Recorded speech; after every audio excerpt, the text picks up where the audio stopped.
Sistem Necromancer, bab 378 sampai dengan 380. Bab 378, kamu tidak cocok menjadi kapten. Wu Heng mengabaikan omong kosongnya. Terus bertanya, ketika kapal meninggalkan pelabuhan, saya harus membawa Anda kemana? Philippa menjawab, jalani saja jalur Sinanya, dan kita akan bertemu nanti. Apakah rute ini aman? Apakah ada bajak laut lain? Tidak, aku satu-satunya yang melakukan perjalanan di rute ini. Dan jaraknya hanya lebih dari 1 hari berlayar dari Treasure Island, jadi sulit untuk bertemu kapal lain. Philippa berkata, tidak lupa mengingatkan, kalau begitu, kami akan menemuimu. Jangan lupa bertindak, jangan biarkan siapapun melihatnya. Mari kita berpura-pura melawan sebentar, lalu tunjukkan bahwa kita tidak terkalahkan dan melarikan diri dengan perahu kecil. Oke, kalau begitu saya akan meminta kru untuk menyerang dari jarak jauh, dan Anda akan menunjukkan bahwa Anda tidak terkalahkan, lalu berlutut dan memohon belas kasihan. Kapten Philippa yang galak memerintahkan badai untuk naik ke kapal. Anda akan berangkat dalam perahu kecil dan meninggalkan kapal kargo. Para perompak menduduki kapal kargo dan bersorak untuk kapten hebat itu, kata Philippa semakin antusias. Wu Heng linglung. Mendengarkan kata-kata pihak lain, saya dapat membayangkan dalam benak saya cara dia mengatakan kepada saya betapa bersemangatnya dia. Itu hanya berlebihan. Ramuan penguatan. Buka pintunya dan biarkan Mini menyiapkan makan malam. Tutup komunikasi, Wu Heng memasang kembali mikrofon. Dia naik ke atas lagi.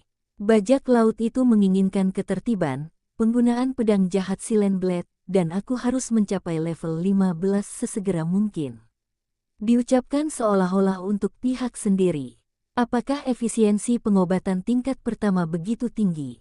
Termasuk inti mayat yang baru saja dikirimkan, ada 2 inti mayat tingkat pertama dan 5 inti mayat tingkat kedua. Sekarang semuanya dibuat menjadi ramuan. Wu Heng juga keluar dari ruang alkimia.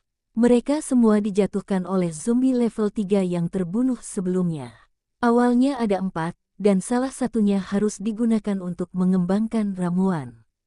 Pada saat yang sama, matanya juga tertuju pada rak lemari yang berisi obat-obatan. Efisiensinya masih relatif tinggi. Philippa selamat, jadi dia merasa lega. Jika tidak, inti mayat yang belum pernah digunakan mungkin sudah lama rusak. Oke, saya akan membuat pengaturan besok. Saat kapal berangkat, saya akan memberitahu Anda dan kapal Anda akan tetap berada di dekat rute dan tidak berkeliaran. Kemudian, buka toples organ di sampingnya. Total ada 9 botol ramuan yang dimurnikan dari inti mayat tingkat pertama, ditempatkan dengan rapi. Wu Heng juga sering memikirkan hal ini. Apa sebenarnya yang dia lakukan agar amplop kosong itu memperhatikannya, dan harganya pun semakin mahal. Ada total 3 inti mayat level 3 yang disimpan di dalamnya. Tutup kembali stoples organ. Tidak perlu berlutut dan memohon belas kasihan.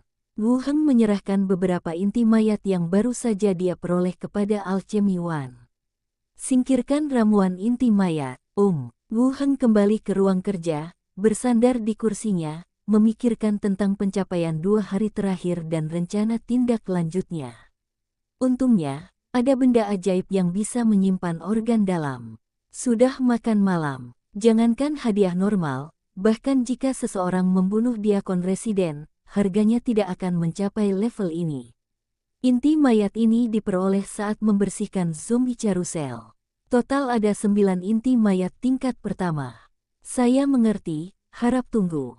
Bahkan jika kerangka alkimia level 15 ditambahkan ke dalamnya, sepertinya tidak akan ada banyak kemajuan.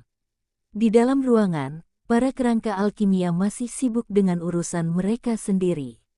Produksi ramuan tingkat ketiga masih belum menghasilkan produk jadi. Terserah kamu, toh aku bekerja untukmu, aku punya wajah di luar, dan kamu juga punya wajah, kata Philippa.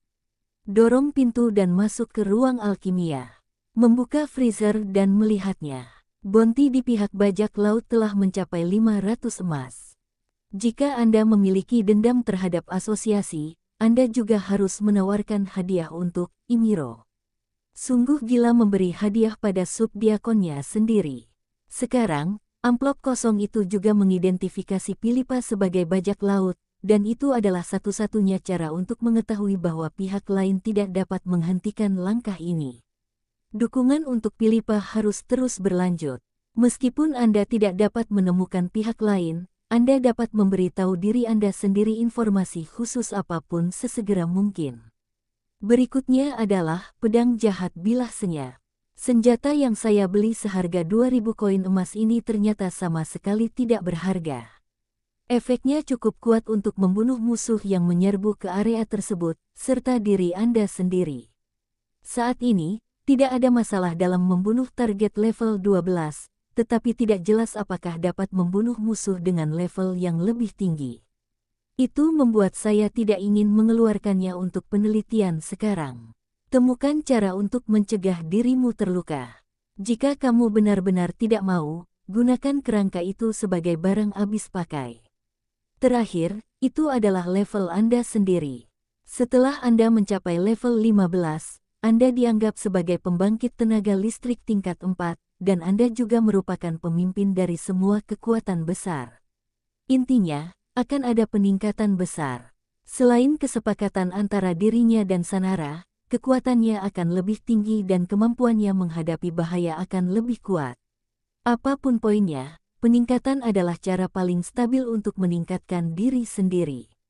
Memikirkannya, dia membuka panel dan melihat poin pengalaman. Tingkat 14 161.781 per 165.000. Masih ada lebih dari 3.000 poin pengalaman tersisa, dan gelombang zombie sudah cukup. Setelah mengirimkan barang ke Philippa, naikkan levelnya terlebih dahulu.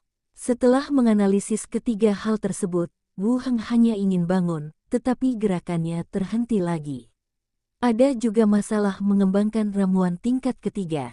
Kita harus menemukan cara untuk membeli mayat alkemis tingkat tinggi, jika tidak, inti mayat akan menumbuhkan rambut cepat atau lambat. Pikirkan segalanya. Setelah memastikan bahwa tidak ada yang terlewat, dia berdiri dan menuang secangkir teh untuk dirinya sendiri. Kemudian duduk kembali, keluarkan teknik rumah modern Ken, dan lanjutkan memeriksanya. Langit semakin gelap. Ketika Wu Heng membuka halaman terakhir, dia menunggu dalam diam beberapa saat. Dia sedikit mengernyit. Permintaan untuk membuka kunci keterampilan tidak muncul. Apa yang terjadi? Buka panel dan lihat posisi skill. Memang tidak ada catatan tentang teknik Ken Mansion modern. Apakah buku keterampilan itu palsu? Itu tidak benar. Itu menunjukkan nama dan deskripsinya. Saya memikirkannya sebentar. Tebak dua kemungkinan. Salah satunya adalah cara membaca yang terputus-putus itu kurang baik. Poin kedua adalah atribut Anda mungkin tidak memenuhi persyaratan keterampilan. Saat membaca Necronomicon, hal di atas selalu menyebutkan standar yang harus dipenuhi saat mempelajari dan meneliti mantra. Belum ada keterampilan yang terbuka, dan saya ragu mengenai hal ini. Jika Anda punya waktu, cobalah membacanya secara keseluruhan. Langit benar-benar gelap, dan Wu Heng menyimpan buku-buku itu lagi. Setelah perawatan sederhana, turun ke bawah dan ketuk pintu Underwhale. Pintu terbuka, dan Enwil berdiri di depan pintu dengan gaun tidur. Saling memandang, Underwhale langsung bergegas ke depan. Wu Heng mengangkatnya, menciumnya, dan berjalan menuju tempat tidur. Rubah kecil. Itu tergantung padanya, wajahnya memerah, dan ekornya yang berbulu halus bergoyang-goyang dengan cepat. Keesokan harinya, Wu Heng turun dari kereta dengan mengenakan kerudung hantu. Melihat pelabuhan yang sibuk, dia menaiki kapal yang telah disiapkan sebelumnya. Saat turun dari dek, kabin dipenuhi kerangka besar. Gigi hiu melaut dan memasuki rute Sinan Asia. Shark Tooth berjalan ke dek dengan beberapa kerangka terbungkus baju besi. Kapal kargo perlahan meninggalkan pelabuhan. Menuju kedalaman lautan, kapal bergerak maju menembus gelombang. Wu Heng berjalan mengitari perahu dan membiarkan gigi hiu terus mengendalikan perahu.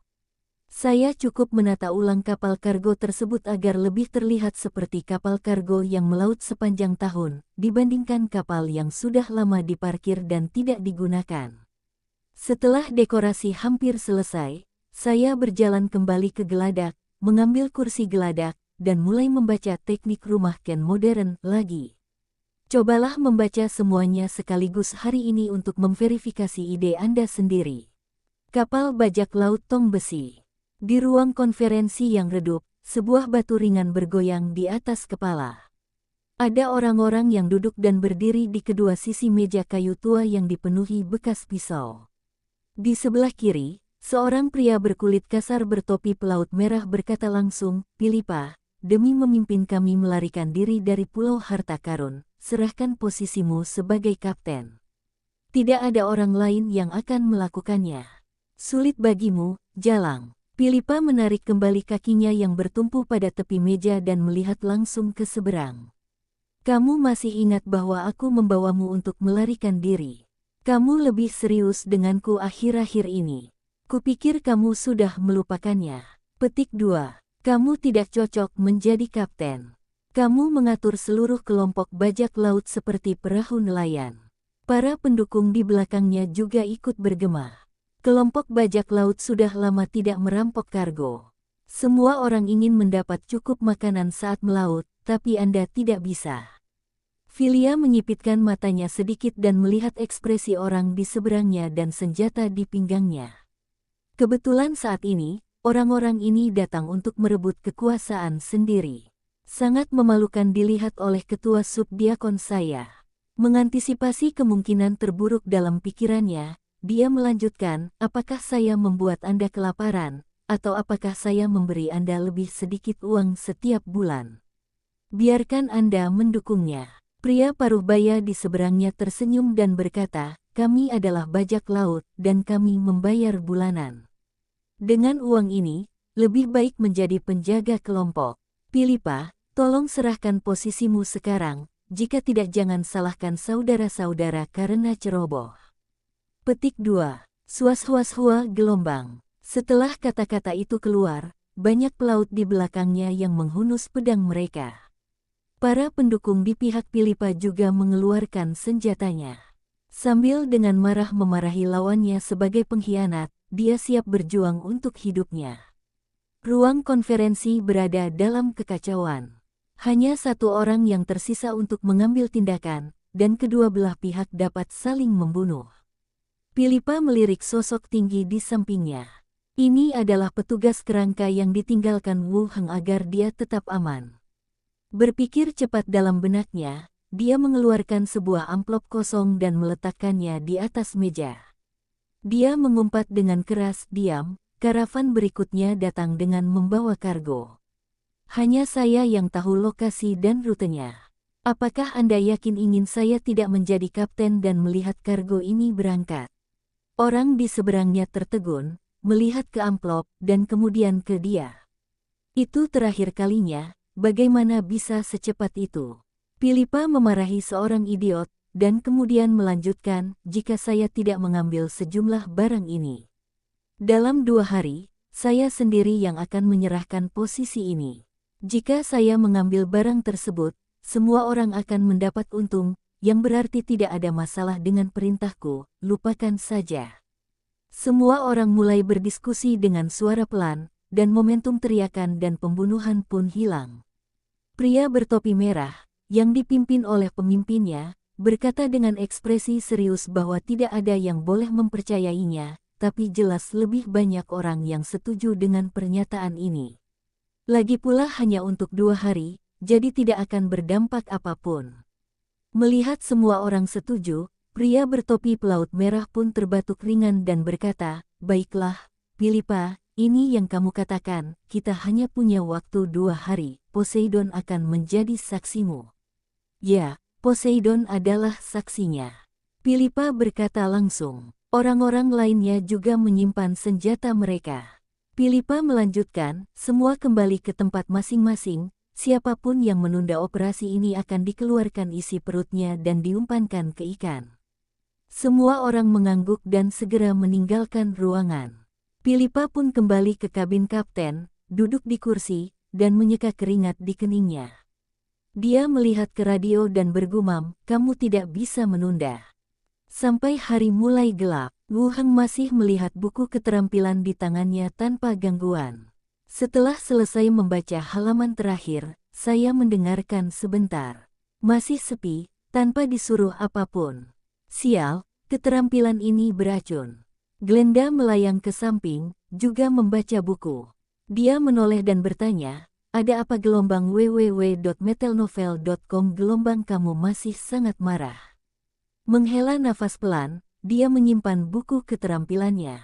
Tidak apa-apa, ini hanya buku keterampilan, saya belum mempelajarinya. Glenda melayang, tidak sesederhana itu. Pelajari perlahan-lahan di masa depan, jangan cemas.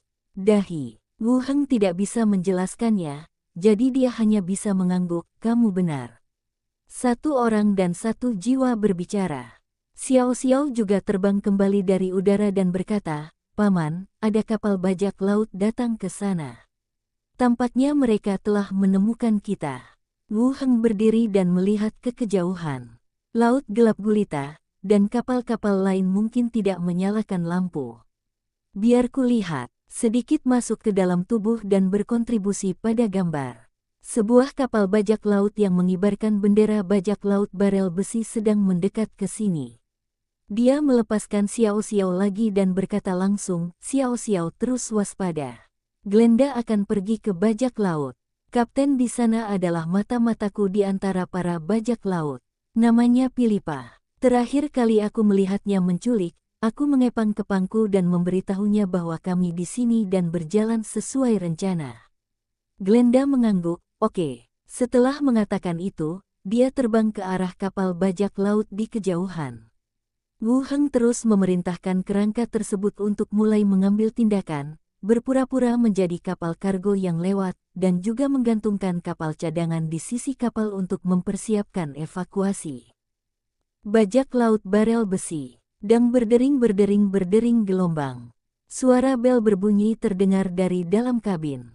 Sejumlah besar perompak bergegas keluar dari geladak, naik ke tali, dan melihat ke kejauhan. Memang ada kapal kargo, tapi tidak banyak orang di sana. Bendera yang belum pernah saya lihat sebelumnya, itu pasti grup bisnis yang baru dibentuk. Di mana kaptennya? Kenapa dia belum keluar? Aku akan meneleponnya. Gelombang. Perompak itu dengan cepat bergegas menuruni geladak dan mengetuk pintu dengan keras. "Kapten, kami telah menemukan kapal kargo. Tidak banyak orang di sana dan tidak ada peralatan pertahanan." Suara Pilipa keluar, "Biarkan kapalnya mendekat, aku akan segera keluar." Bagus. Bajak laut itu setuju dan langsung pergi. Di dalam ruangan, Pilipa memandang hantu yang masuk melalui dinding dengan ngeri. "Kamu adalah Pilipa. Apakah Anda hantu wakil Diaken?" Pilipa langsung bereaksi dan berkata langsung.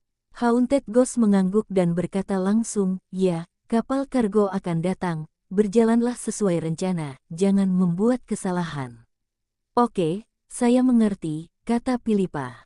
Melihat hantu itu ingin pergi, Pilipa melanjutkan, "Suruh dia membunuh seseorang, dia ingin mengambil posisiku sebagai kapten." Wu Heng berdiri di geladak, memandangi kapal bajak laut yang terlihat. Dan para perompak di kapal yang mengangkat senjatanya dan berteriak keras. Sepertinya orang hutan menarik perahu, berlebihan. "Pemanah, bersiap, lepaskan." Perintah Wu Heng langsung. Desir gelombang. Anak panah melesat ke langit malam dan jatuh ke laut dengan suara berderak. Para bajak laut yang mengaum bersembunyi dengan kepala di tangan. Segera setelah itu, para perompak mulai menghindar. Anak panah dan tombak dilempar satu demi satu, dan busur serta balista di kapal juga menderu ke arah ini. Boom gelombang. Benturan keras tersebut menyebabkan lambung kapal berguncang hebat. Kerangka di geladak juga bergoyang dan kesulitan berdiri. Wu Heng melihat Pilipa berdiri di atas tong dan memberikan instruksi. Setelah memberi perintah untuk 2 tembakan lagi, dia langsung berkata, "Turunkan kapalnya dan ayo mundur." 2 perahu kayu berukuran sedang yang tergantung di sisi kapal barang terlempar ke laut. Wu Heng membawa banyak kerangka bersamanya, menaiki perahu kayu dan segera pergi dari kejauhan. Di kapal bajak laut, mereka melarikan diri. Ini benar-benar kelompok bisnis baru, sekelompok perusahaan lemah. Kamu telah menghasilkan banyak uang, cepatlah dan dekati aku. Hidup Kapten. Para perompak bersorak karena berhasil menjatuhkan kapal kargo tanpa kerusakan apapun. Belum lagi banyaknya barang berharga di dalam kapal kargo ini merupakan hasil panen yang menakjubkan. Tidak rugi apapun yang terjadi. Kapal itu mendekat dengan cepat, dan para perompak sangat ingin naik ke kapal. Di geladak, Pilipa menatap kapal yang menjauh, matanya melebar. Saya cemas, tetapi saya tidak dapat mengingatkan orang lain bahwa orang tersebut belum membunuhnya.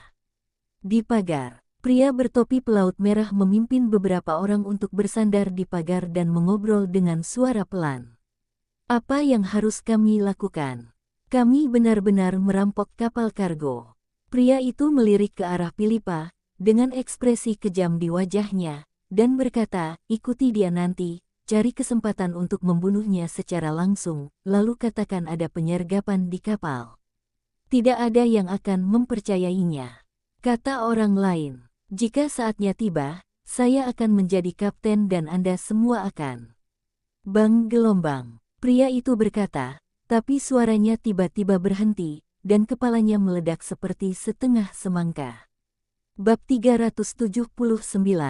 Bab 379, saya melihat hantu. Kepala pria itu meledak, dan darah lengket berceceran di mana-mana. Orang-orang di sekitarnya tertegun sejenak. Ekspresi mereka tiba-tiba berubah ketika mereka melihat darah di tangan dan tubuh mereka. Hanya ingin melakukan sesuatu. Bang gelombang. Pagar itu meledak, dan dada pria lain meledak, tubuh bagian atasnya terbang, dan organ dalamnya berceceran ke tanah. Untuk sesaat, semua orang menunjukkan ekspresi ketakutan. Kekacauan terjadi. Pilipa juga terkejut, tapi segera menyadari bahwa dia melakukan kebaikan untuk dirinya sendiri. Mereka yang ingin mengambil alih posisinya hampir mati. Sepertinya para anggota kru yang baru saja hancur telah benar-benar lupa. Melihat para perompak membelai kain itu, Pilipa melangkah dan menendang mereka, dan mengutuk, jangan sentuh mereka, tutupi dan bawa ke kapal utama. Bajak laut lainnya juga berdiri. Kedepannya mungkin akan ditangani oleh Pilipa. Para perompak menarik kembali tangan mereka. Sekarang, dia telah menjadi wakil kapten, dan banyak dari mereka yang ingin menarik Pilipa dari posisi kapten juga meninggal. Pola dan pola di atasnya jelas bukan pola murahan yang bisa digunakan orang awam. Dia segera berteriak, berhenti berlarian, bersembunyi, dan berbaring di geladak. Mata Pilipa berangsur-angsur melebar, dan dia benar-benar mengirimkan sendiri barang-barang berkualitas tinggi ini. Ini lebih berharga daripada kulit dan biji-bijian. Para perompak merespons dan semua kembali ke posisi masing-masing. Pilipa terus berteriak, semuanya kembali ke pos masing-masing dan ayo keluar dari sini. Pilipa mengikuti ke dalam kabin. Pilipa bersiul di udara, dan seekor burung beo terbang keluar. Dia berteriak, Kapten, ini terbuat dari kain halus dengan sulaman dan pola. Perjalanan ini pasti akan menghasilkan banyak uang. Wajah setiap bajak laut penuh dengan kegembiraan dan antisipasi terhadap muatan di kapal. Semua orang bersorak dan bergegas ke ruang kargo. Pelat penghubung ditempatkan di tengah-tengah kedua kapal. Para perompak mengangkat senjata mereka dan langsung menaiki kapal kargo yang berlawanan. Kebahagiaan juga terasa di hati saya. Di lineup sebelumnya, saya memilih memihak Pilipa. Pilipa mengikuti di belakang, dikelilingi oleh beberapa orang, menyanjung dengan suara rendah, Kapten, rencanamu sempurna sekali. Kebahagiaan tidak bisa disembunyikan di wajahnya saat dia tiba-tiba menjadi kapten. Ya, Anda dapat melihat tumpukan kain yang tertumpuk rapi di dalamnya. Baik Kapten. Cham, seorang pria berkulit gelap dan kuat, merespons dengan keras. Setelah melakukan pengintaian, dia berdiri dan berkata, tidak apa-apa, pasang pelat penghubungnya, ayo pergi ke kapal kargo dan lihat. Ledakan yang menggelegar tidak terdengar, dan tidak ada yang hancur lagi. Kemudian, orang lain berlari keluar dengan cepat. Kedua kapal menjaga jarak dan pergi menuju jarak tersebut. Setelah beberapa saat, seseorang mengangkat kepalanya sedikit, melihat keluar, dan bertanya, "Kapten, sepertinya semuanya baik-baik saja."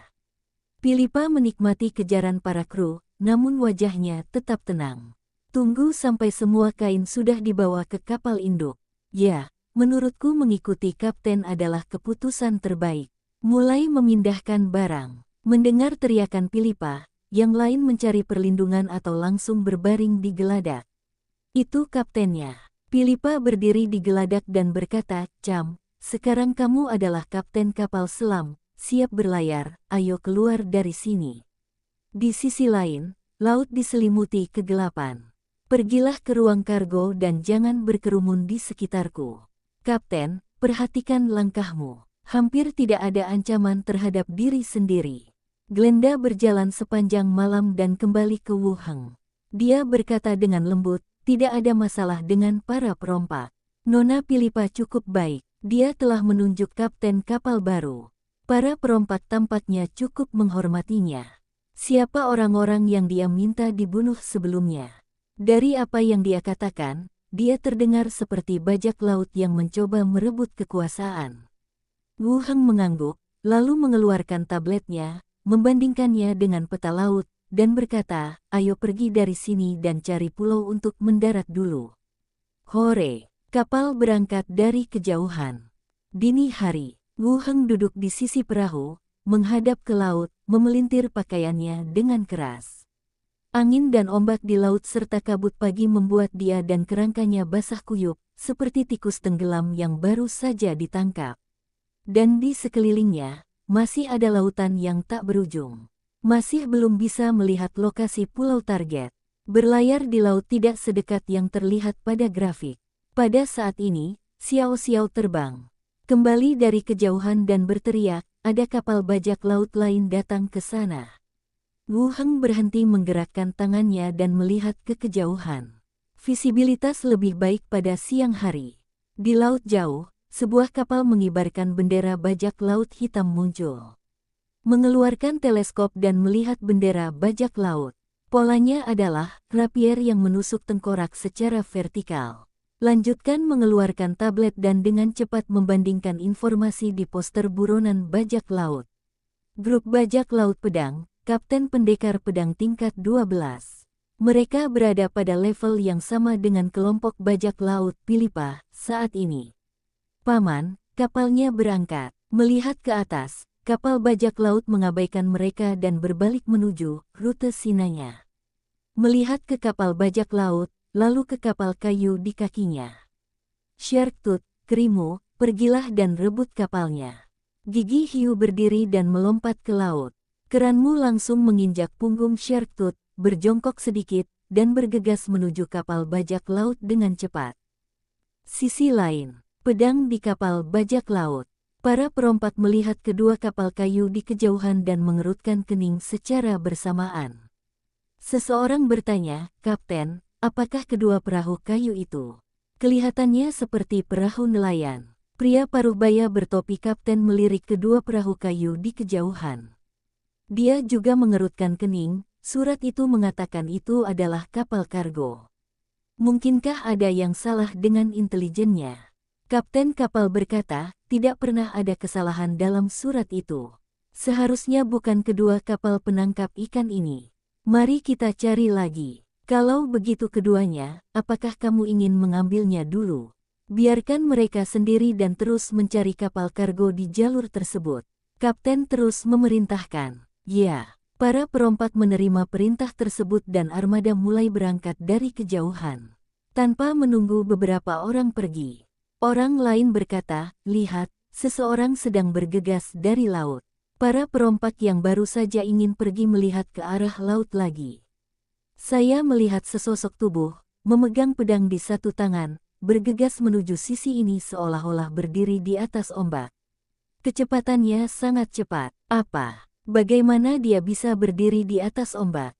Tidak, sepertinya ada sesuatu yang terjadi.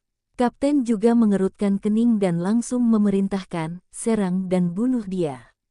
Desir-desir-desir gelombang. Anak panah dan busur ditembakkan bersamaan, melesat ke depan.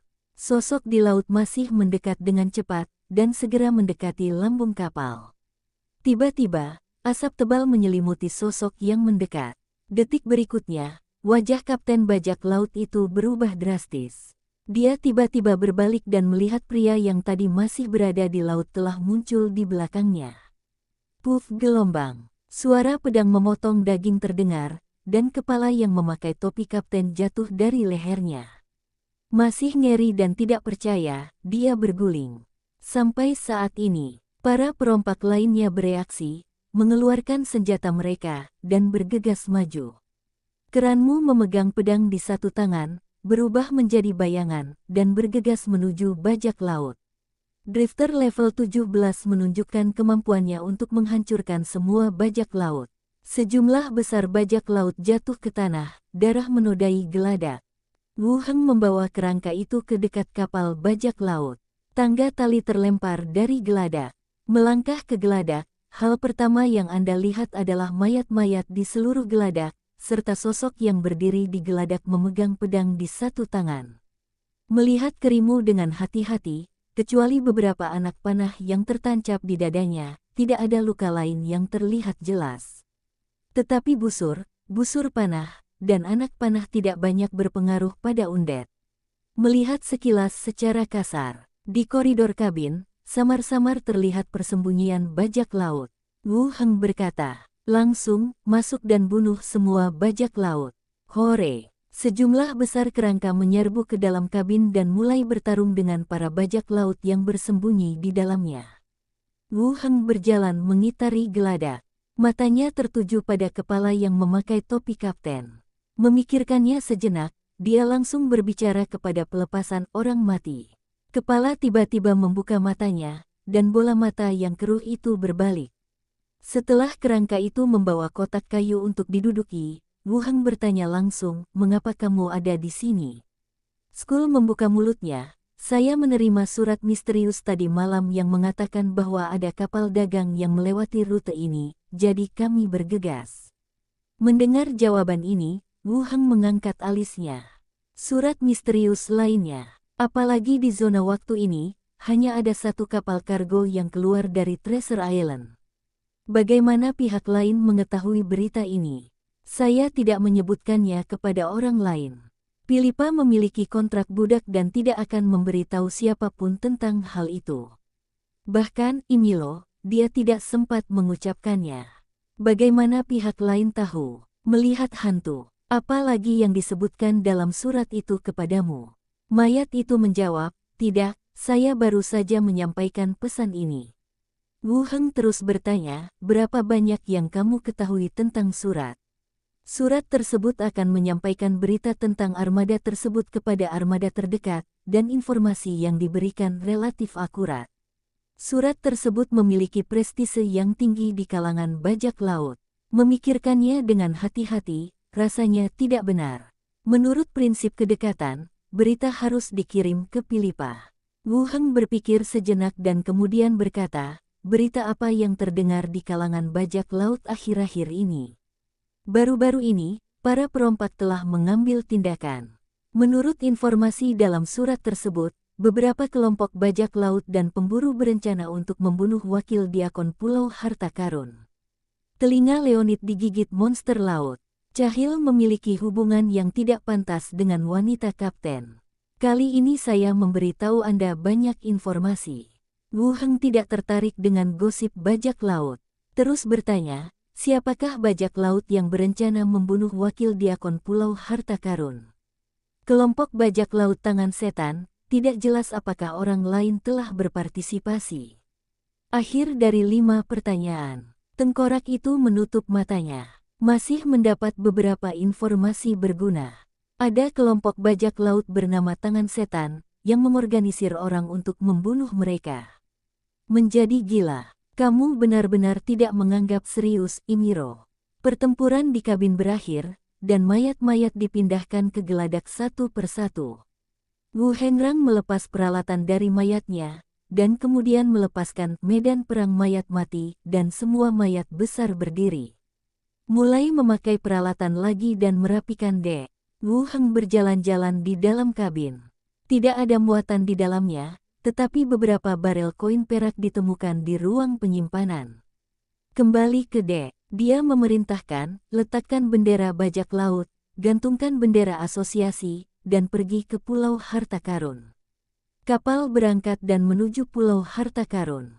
Kali ini para bajak laut datang tepat waktu. Jika tidak, akan memakan waktu lama untuk mendekati pulau tersebut. Saat senja, kapal memasuki pelabuhan Treasure Island. Wu Heng membereskan kerangka itu dan memanggil kereta untuk kembali ke kediamannya. Halo kepada kedua pelayan itu. Langsung menuju ruangan di lantai 3 tempat penyimpanan radio. Mengangkat telepon dan berkata langsung, Pilipa, apakah semuanya baik-baik saja di sana? Segera, suara Pilipa keluar, halus, senang sekali kamu memberiku barang bagus seperti itu. Nadanya penuh kejutan. Barang-barang di kabin semuanya diambil dari gudang Trade City. Tampaknya, Pilipa, cukup puas. Kain di dunia lain ini umumnya merupakan pakaian polos untuk orang awam. Pakaian dengan warna cerah dan corak yang rumit hanya bisa dikenakan oleh orang yang memiliki kemampuan finansial yang baik. Kain modern memang lebih presisi dalam warna dan produksi pabrik. Selama itu membantumu. Wu Heng melanjutkan, apakah kamu tidak menerima amplop kosong? Tidak, ada apa? Dalam perjalanan pulang, saya bertemu dengan bajak laut Rapier. Dia menerima surat dan datang untuk merampok kapal dagang saya. Orang lain tertegun dan berkata, bagaimana ini bisa terjadi? Itu sebabnya aku bertanya apakah kamu menerima surat itu. Pilipa berpikir sejenak dan berkata, surat biasanya muncul ketika orang sedang tidur atau tidak memperhatikan. Saya tidak tidur semalaman, jadi saya pasti tidak akan menerimanya. Penjelasan itu masuk akal. Oke, apakah kamu sudah mendapatkan cincin luar angkasa yang aku siapkan untukmu? Apakah ada cincin luar angkasa? Saya tidak melihatnya. Wu Heng berkata, saya menaruhnya di kabin kapten untuk Anda. Itu tersangkut di bawah meja dan ditandai. Apakah Anda tidak melihatnya? Saya tahu di mana Anda bisa menyembunyikannya. Saya akan mencarinya sekarang. Tidak lama kemudian, sisi Pilipa terhubung kembali. Ada seruan, wah, beri saya cincin dan senjata sebesar itu. Bagaimana kamu tahu kalau saya suka pedang? 10 meter kubik, simpan lebih banyak makanan dan air di laut. Oh, Pilipa setuju, seolah sedang memeriksa sesuatu. Wu Heng melanjutkan, senjata itu adalah pedang ilusi bela diri. Efeknya adalah pengguna dapat melepaskan klon hantu untuk membingungkan musuh atau melarikan diri, yang dapat memainkan peran yang sangat baik. Astaga, apakah itu yang dijual di pelelangan? Pasti harganya beberapa ratus emas. Seru Pilipa lagi. Wu Heng berkata, Anda juga tahu tentang pelelangan. Masalah ini tersebar luas di luar. Ada seekor domba gemuk yang membeli semua item sihir, dan para bajak laut sedang menyelidiki identitas orang ini. Orang, itu tidak mungkin kamu. Pilipa curiga. Itu adalah pedang fantasi bela diri. Bungkus sarungnya dengan sesuatu untuk mencegah orang lain mengenalinya, agar tidak berada dalam bahaya. Astaga, ayah sangat baik padaku. Aku belum pernah menggunakan barang sebaik ini dalam hidupku.